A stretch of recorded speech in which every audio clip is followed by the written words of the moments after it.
सड़क पर खून से लथपथ पड़ा एक आदमी, सांसें उखड़ती हुई, कराहे हवा में घूलती हुई, और उसके पास बैठी एक औरत, उसकी पत्नी, जिसके हाथ जुड़ते जा रहे थे, आवाज टूटती जा रही थी, उम्मीद हर गुजरते पल के साथ मरती जा रही थी। वो कभी अपने पति की तरफ दौड़ती, उसकी धड़कनें महसूस करने की कोशिश करती, तो कभी सड़क से गुजरते लोगों के सामने हाथ फैलाकर गिड़गिड़ाती, कोई मदद कर दो, मेरे सुहाग को बचा लो। लेकिन इस मगरूर खुद में सिमटी दुनिया में किसी के पास रुकने का वक्त कहाँ है? किसी के पास देखने की फुर्सत कहाँ थी? और किसी के दिल में इंसानियत के लिए जगह कहाँ थी? वेंकटर मनन बेंगलुरु का रहने वाला 34 साल का एक साधारण गैराज मैकेनिक, जिसके सपने बहुत बड़े नहीं थे, बस रोज मेहनत, ईमानदारी की कमाई और अपनी पत्नी के साथ एक सुकून भरी जिंदगी। लेकिन उस दिन सिस्टम ने पहले धोखा दिया, अस्पतालों ने जिम्मेदारी से मुंह मोड़ लिया, और फिर सड़क पर चल रहे इंसानों ने इंसान होना भुला दिया। बेंगलुरु, वो शहर जहां देश के कोने कोने से लोग रोजी रोटी की तलाश में आते हैं, जहां हर कदम पर अस्पताल और एम्बुलेंस जैसी बुनियादी सुविधाएं होनी चाहिए थी, वहीं एक इंसान अव्यवस्था और बेरहम खामोशी के बीच तड़प तड़प कर दम तोड़ दिया। जब मदद मिली तब तक बहुत देर हो चुकी थी, सांसें थम चुकी थीं और उस औरत की दुनिया उजड़ चुकी थी। सड़क पर सिर्फ एक लाश नहीं पड़ी थी, वहां इंसानियत भी दम तोड़ चुकी थी। नमस्कार, मैं हूं प्रियांशी और आप देख रहे हैं नवभारत लाइव।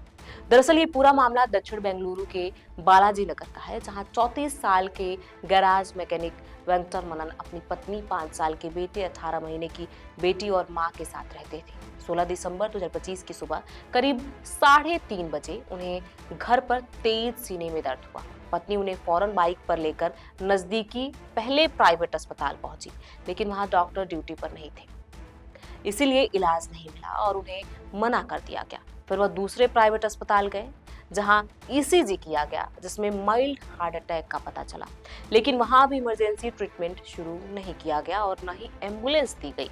डॉक्टरों ने उन्हें जयनगर के Shri Jayadeva institute of cardiovascular sciences जैसे बड़े अस्पताल जाने को कहा था। डॉक्टर मनन की पत्नी ने एम्बुलेंस बुलाने की कोशिश की, लेकिन सही रिस्पॉन्स नहीं मिला। फिर मजबूरन दोनों बाइक पर निकले, लेकिन रास्ते में एक्सीडेंट हो गया। वेंकटर मनन सड़क पर दर्द से कराहते गिर पड़े। पत्नी खुद घायल और उनका खून बहने लगा, लेकिन उन्होंने हार नहीं मानी। वह खून में लथपथ सड़क पर मदद की गुहार लगाती रही। सीसीटीवी फुटेज में साफ दिख रहा है कि पत्नी हाथ जोड़कर गुजरने वाली हर गाड़ी के आगे गुहार लगा रही थी।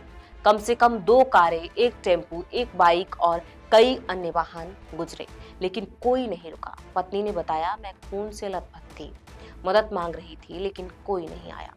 इंसानियत मेरे पति की मदद नहीं कर पाई। कई मिनट बाद एक कैब ड्राइवर रुका और वेंकटर मनन को नजदीकी अस्पताल पहुंचाया, लेकिन डॉक्टरों ने उन्हें पहुंचते ही मृत घोषित कर दिया। वेंकटर मनन अपनी मां के आखिरी बेटे थे। पहले उनके 5 बच्चे गुजर चुके थे। मां ने कहा, मेरे पास कहने को शब्द नहीं है, मेरा बेटा चला गया। वहीं वेंकटर मनन की सास ने कहा, सरकार को हेल्थ इमरजेंसी को समझना चाहिए।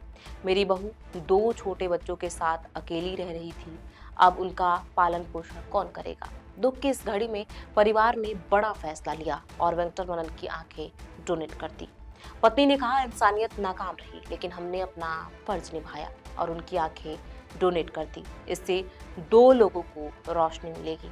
यह घटना बेंगलुरु में इमरजेंसी मेडिकल सुविधाओं की कमी और लोगों की उदासीनता पर बड़े सवाल उठा रही है। परिवार अब अकेला और असहाय महसूस कर रहा है, लेकिन सवाल यह है कि इसका जिम्मेदार कौन है, इंसानियत या फिर सरकार?